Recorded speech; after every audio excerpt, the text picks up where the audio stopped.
Welcome to Subtext and Discourse, a podcast which takes you behind the scenes of the art world with the unique individuals involved in the field.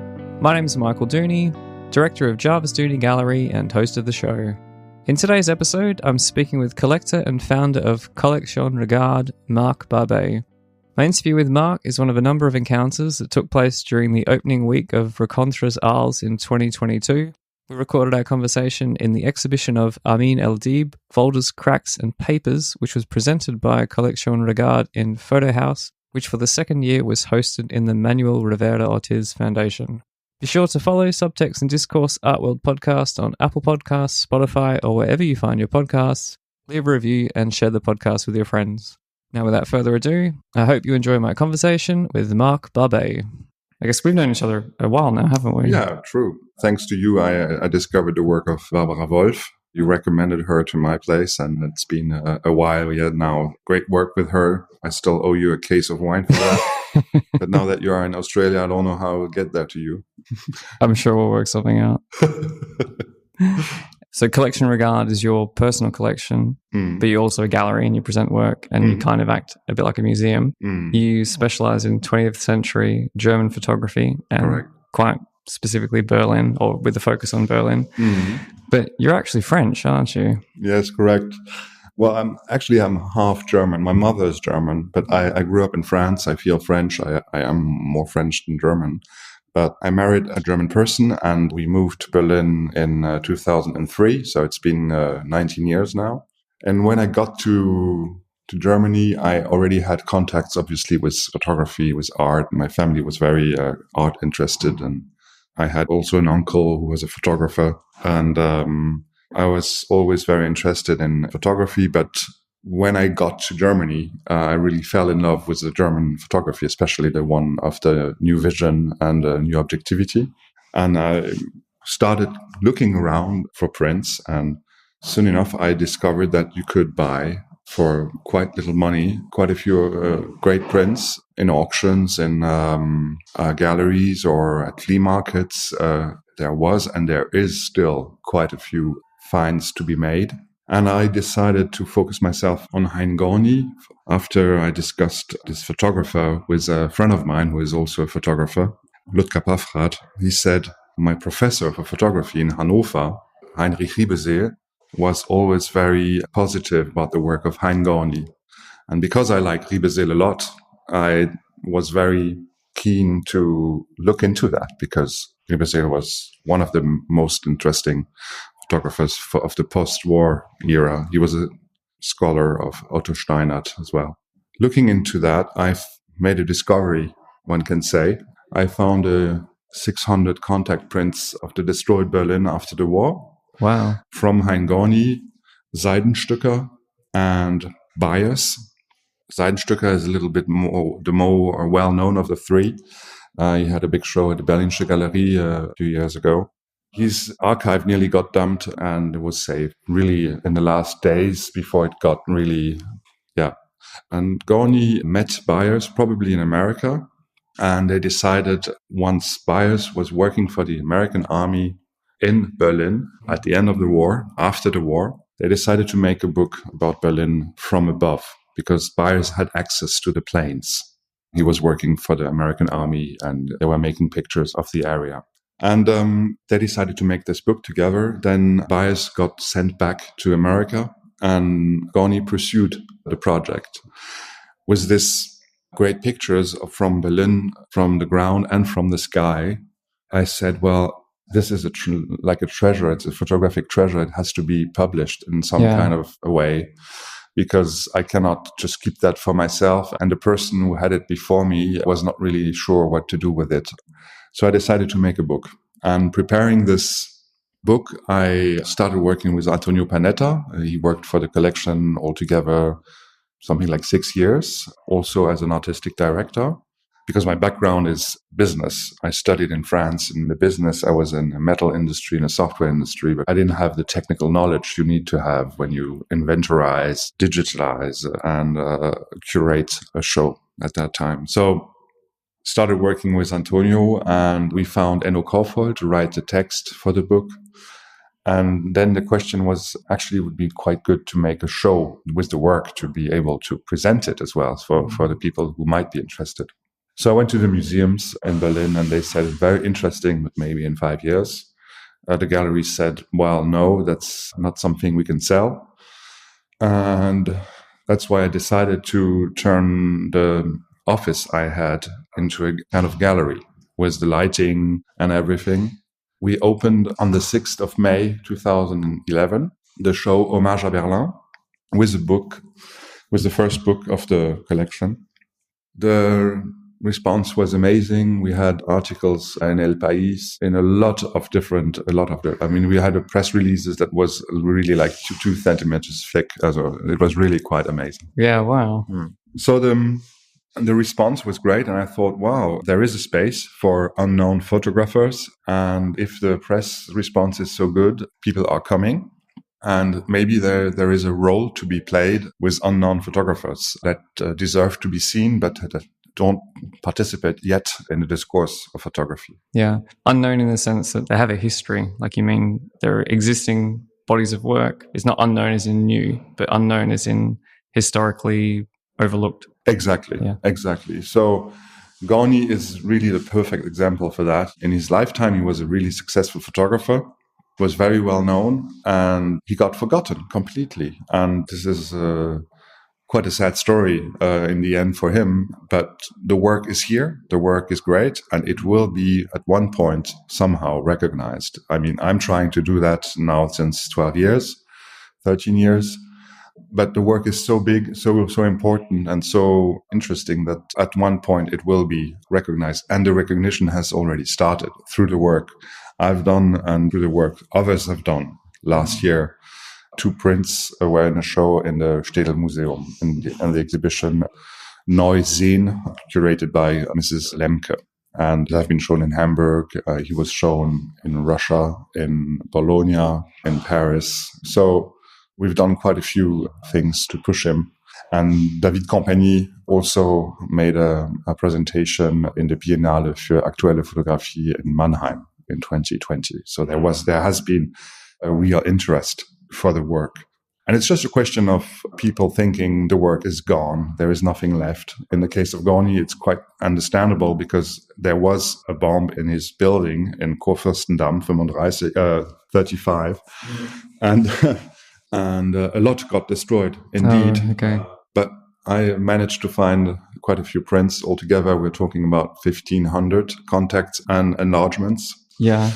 And Riebeseel and Joachim Giesel kept the negative archive. Mm-hmm. So there's also 17,000 negatives in the collection in the archive. Wow. So with the time, I gathered the prints from Gorny, and this first show of the works told me, okay, we can do shows and present things. So I started discussing with the photographers around me that were present in the collection. And I said, well, I have 5, 10, 15 prints of your work. Would you be interested to make a show in the collection? So these are contemporary artists or contemporary photographers, living photographers. Yeah, in the beginning it was living photographers. Later on, there were also some that were not anymore among us, but most of them are actually living photographers with whom I work now. Except Gorny, obviously. He died in 1967. And they said, sure. And sure, can you come in the archive and have a look and decide what you want to present? So we started doing these presentations. Antonio Panetta curated the first 10 shows, I think, of the collection, or maybe 12, I'm not sure. But all the beginning was him. And the second show was Hans-Martin Seefz, which was about Berlin Mitte, so the area where the collection is placed, close to Hackescher Markt, in an area where there used to be a lot of galleries. Now they are coming back from Potsdamer Platz. There are really people coming really back to this area. And the activity of the collection started to be one of a gallery. So indeed, it is a hybrid between a private collection. I continue to collect until today. It's an archive, the archive of Hein Gorny, and it's also a gallery where we present 2 to 3 shows per year in the premises of the collection in Berlin, and where we sell also the works from the photographers we represent. So it's also really a representation of the photographers. At the moment, we represent 9 photographers it's been a great journey until now. In these 11 years, we did 27 exhibitions in the collection, and many of them also with a publication. For me, it's really important when we do a show that we have a publication. It can be a publication of the Collection Regard, but it can also be a publication from Lebensstedt Verlag or Spector Books from Leipzig.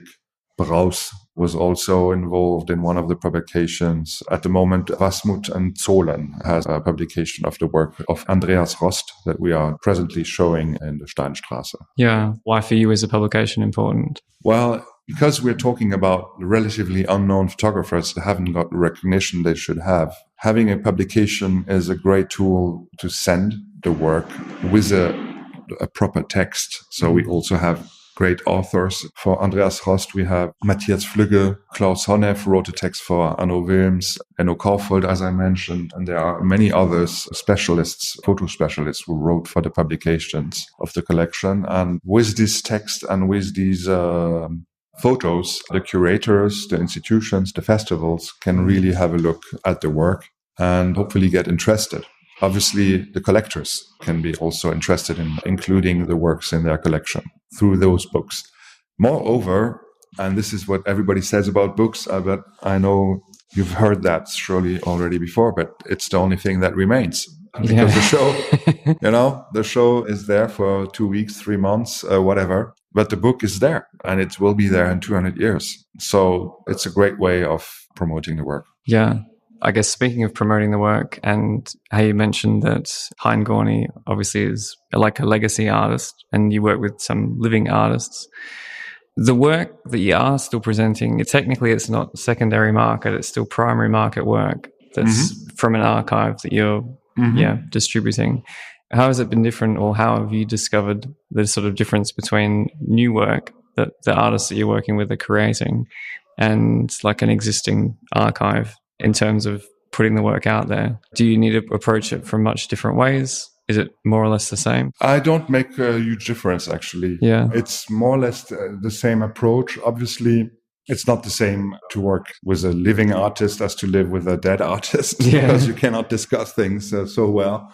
But from the perspective of the market, my approach is more like a museum would have, I would say. Yeah. Obviously, there is also a commercial component in my approach, but we really try to present the works so that one can be interested in wanting to know more. The shows are presented in the collection, and then we try to present them in other spaces, in festivals, museums, etc.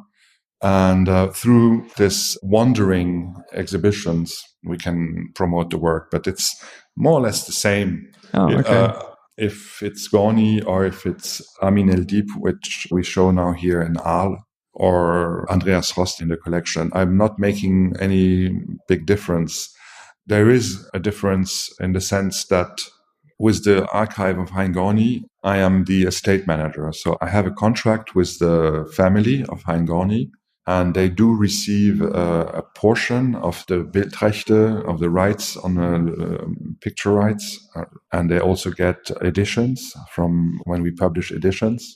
So it's a good mix of me and being able to invest without having the feeling that when the cake is finished and ready to eat, that I will only get a small piece of it. So it's a fantastic way of working. And the work with the family has been great. And they're very happy that the work of their grandfather or father is being promoted like this. Yeah, absolutely. I guess given the hybrid role that the gallery plays, dealing with an archive and looking after an estate, do the living artists that you work with as well, do you help them with that management of their archive as well? So if they're older artists and say they've got 40, 50 years worth of work, do they also come and get advice from you, or do you help them with that kind of thing to say, think about what's going to happen with all of this previous work? I'm trying. Yeah. I'm trying. It's not working every time, but as a matter of fact, most of them with whom I work do have a system. Some of them don't have a system. And indeed, it's complicated. The situation is more like when we decide to work together, they will have had already a few exhibitions here and there, participations. Most of the time, they won't have had a monographic exhibition. Okay. in the preparation of the show, we will go through and we will decide what we will show in the first show, but we'll also discuss what would be the second step, potentially, what would be the third step, potentially. I put that then in perspective with the ability of the presentations to sustain an interest or increase an interest in the work that's being shown. It's been working pretty well. I've had some artists that I did promote and that left after to go to another gallery. That happened also. That's the life of a gallery. Yeah. For example, I'm very proud that I was the first person, the first place, the first gallery to show the Leporellos of Ulrich Wüst. After the show in the collection, they were shown in a gallery, they were shown at CO Berlin, and they were then also shown at the Documenta. Wow. And now there is nearly no show of Ulrich Wüst without the Leporellos. We did a little Leporello as a publication to accompany, to sell along the show, and it was a good thing. So I'm very happy that when this recognition comes and when the museums start to make shows and festivals. So we did shows in France, in Promenade Photographique in Vendôme with Barbara Wolf, with Dietrich Oltmanns. We presented the work of Thomas Sandberg here in Arles, the work of Christian Schulz, also here in Arles, also in Paris. We had a show of Metropolis von Barbara Wolf this year in Bordeaux, in the Goethe Institute.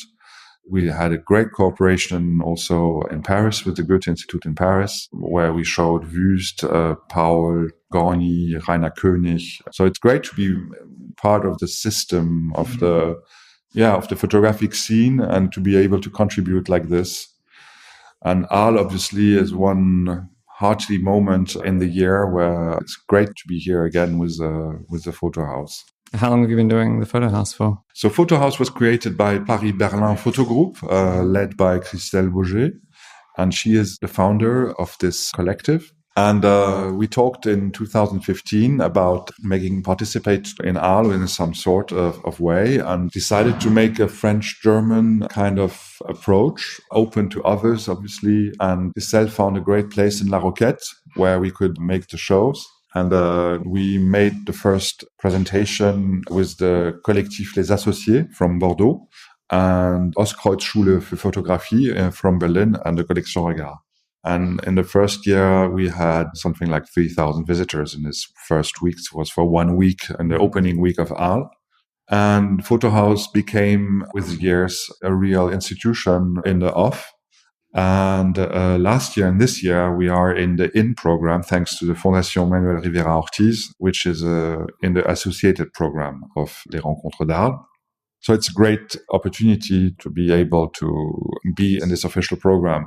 The Photo House is a very interesting kind of mixture, hybrid also, because it's not only galleries, it's also collectives. It can be, as I said, schools, it can be collections, it can be editors. We've had also archives presenting their work.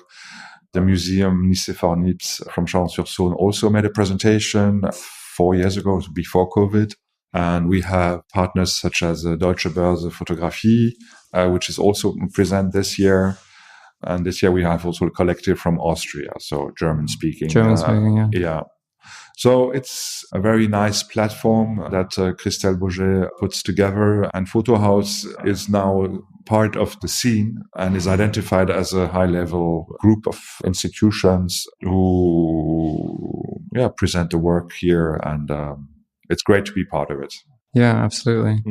So last year, I think you said you presented Barbara Wolf. Yeah, last year we had the first show in the in program in the Fondation, and we presented the work of Barbara Wolf, Metropolis, which she took with a smartphone. And when you look at the prints, you have the feeling it's a large format camera. Didn't she produce negatives and then print them in the darkroom? She did. She did. Yeah. What we presented were real analog prints that she personally printed.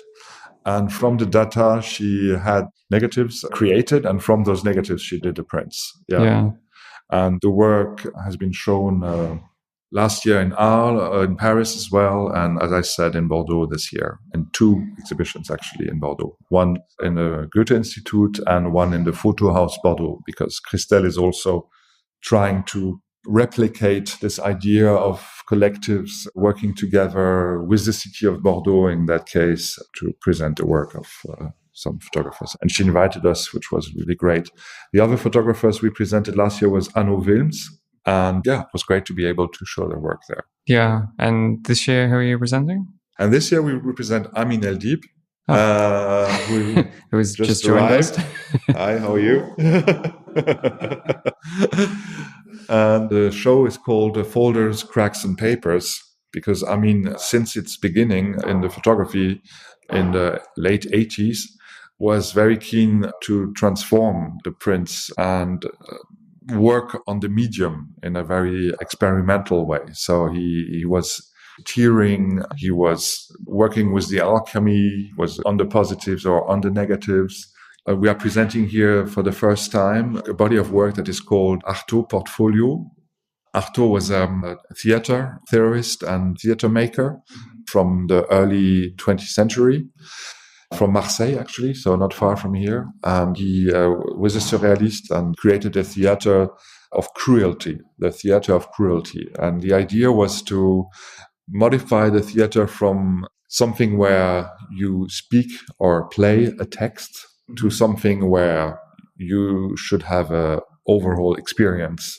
The highest point reachable being to put yourself in the trance in this performance. And a group led by Jean-Marie Boivin in Berlin created Theater Antonin Artaud in Berlin. And it existed for a little bit less than 10 years in Kreuzberg mostly. And they made 8 or 9 pieces of theater over the course of this time. And Amin got to know them in the beginning, and he decided to follow them because it was really very interesting. So it's quite a brutal kind of theater. It's not like the easygoing evening that you will have if you would have been in one of those shows. So you had sounds, smells, you had something very lively. Also, the dance was a part of the show, and he decided to photograph those presentations or those performances, but not in a way of documenting those presentations, but in a way where he will be doing himself a photographic work inspired by these ideas of Artaud, but in a photographic way. Oh, okay, yeah. So it's great because you do see the actors performing the plays, but at the same time, what you can see in the portfolios is the work that Amin did for himself as a photographer with the ideas of Artaud. So altogether, there are 9 Artaud portfolio, and we present 5 here. And in October, we will present the whole series, the 9 in Berlin in the collection.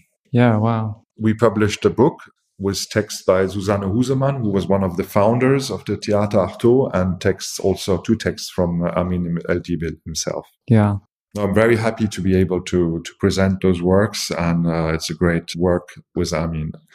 In the show here, I decided in art to present also not only this work, but also some other works. Obviously, we're in a situation where the public has to be able to see early work and new work. And so we do have also new work here.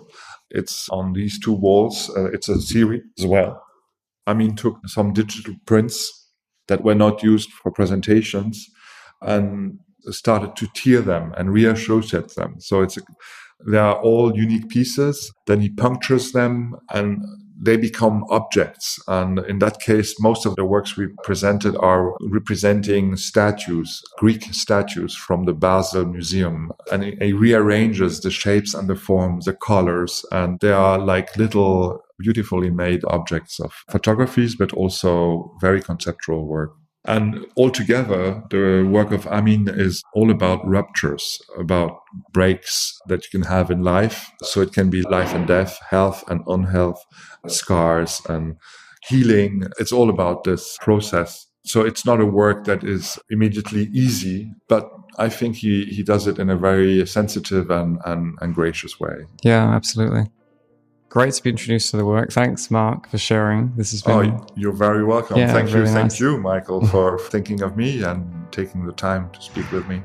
Yeah, definitely. Well, I hope it goes well in Arles this week. Thank you very much. Yeah. And all the best for you too. Thanks a lot. And we will drink this wine one day, I promise. Very well. All right. Thanks a lot. I hope you enjoyed my interview with Marc Barbey and the various roles that the collection Regard fulfills. You can visit the collection at Steinstrasse 12 in Berlin-Mitte. Otherwise, if you're visiting Rencontres this year, you can find the travelling exhibition as part of Photo House in the Manuel Rivera's Ortez Foundation. As always, I've included a comprehensive collection of links in the show notes to the various people and places that were mentioned during the interview. If I missed anything, or if you have any questions about this episode, you're more than welcome to get in touch. We did mention Barbara Wolf a number of times, and if you're curious to learn more about her photographic practice, then be sure to subscribe to the podcast, as there will be an interview with her online in the weeks ahead. Subtext and Discourse Art World Podcast is streaming on Apple Podcasts, Spotify, and every major podcast platform. If you enjoyed this episode or know someone else who would appreciate it too, please send them a link so they can benefit from the insights. That's all for now. Thanks again for tuning in. My name's Michael Dooney, and you've been listening to Subtext and Discourse.